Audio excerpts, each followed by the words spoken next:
আসসালামু আলাইকুম everyone, welcome back to my channel Fahima's cooking and craft.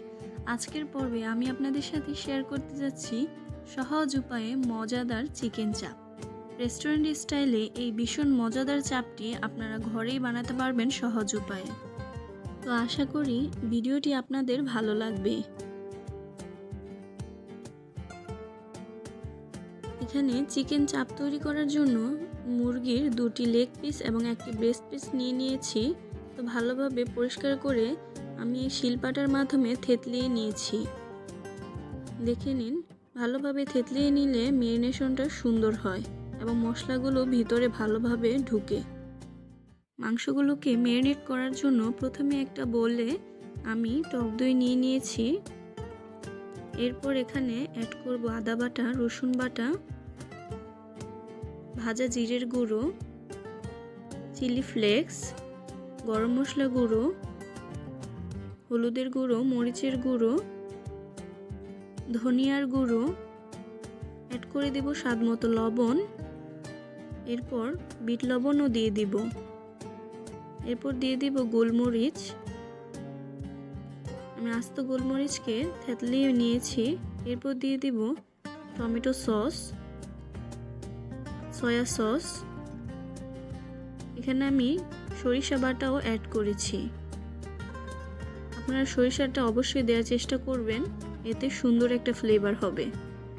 ভালোভাবে মশলাটাকে মিশিয়ে নিব। মিশানো হয়ে গেলে এখানে অ্যাড করে দেব সরিষার তেল। এটাকেও ভালোভাবে মিশিয়ে নিতে হবে। তো ভালোভাবে মেশানো হয়ে গেলে এখানে আমি রেডি করা মাংসগুলোকে দিয়ে দিব। এখানে মাংসগুলোকে ভালোভাবে মশলার সাথে মিশিয়ে নিতে হবে। হাত দিয়ে আমি ভালোভাবে মিশিয়ে নিচ্ছি যাতে সুন্দরভাবে মাংসগুলোর ভিতরে মশলাটা ঢুকে। মাংসগুলোকে মাখানো হয়ে গেলে এখানে আমি একটি ঢাকনা দিয়ে 1 ঘন্টার জন্য রেস্টে রেখে দেব। তো 1 ঘন্টা পর আমি আবারও কিছু সরিষার তেল দিয়ে ভালোভাবে চিকেনটাকে মাখিয়ে নিব। তো আমি এখানে আরও একটি মিশ্রণ বানিয়ে নিব। এখানে আমি নিয়েছি কিছু বেসনটা দিয়ে আমি চিকেনটাকে কোট করে নিব। বেসনের মধ্যে স্বাদ মতো লবণ দিয়ে নিব আর লাল মরিচের গুঁড়ো দিয়ে নিব। তো ভালোভাবে মিশিয়ে নিতে হবে। এখন আমি একটি চিকেন পিস নিয়ে ভালোভাবে বেসনটাকে মাখিয়ে নিব। উল্টিয়ে ভালোভাবে বেসনটাকে মাখিয়ে নিতে হবে এবং এক্সেস যে বেসনটা থাকবে ওটাকে ঝারিয়ে নিতে হবে। দেখে নিন, তৈরি হয়ে গেল ভাজার জন্য। এখন একটি ফ্রাই প্যানে আমি সয়াবিন তেল দিয়ে নিব। তেলটি ভালো মতো গরম হয়ে আসলে এখানে আমি পিসটা দিয়ে দিব।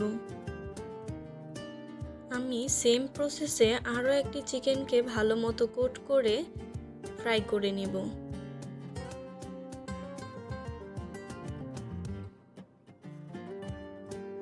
চিকেনগুলোকে মিডিয়াম আঁচে ভালো মতো সময় নিয়ে ভেজে নিতে হবে।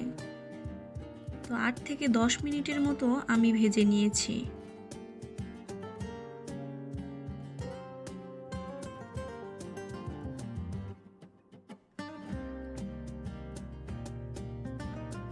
উল্টিয়ে পাল্টিয়ে সময় নিয়ে আপনারা এটা করবেন। তো দেখে নিন, আমার চিকেনটা ভালো মতো কুক হয়ে গেছে। এখন আমি একটা প্লেটে উঠিয়ে নেব।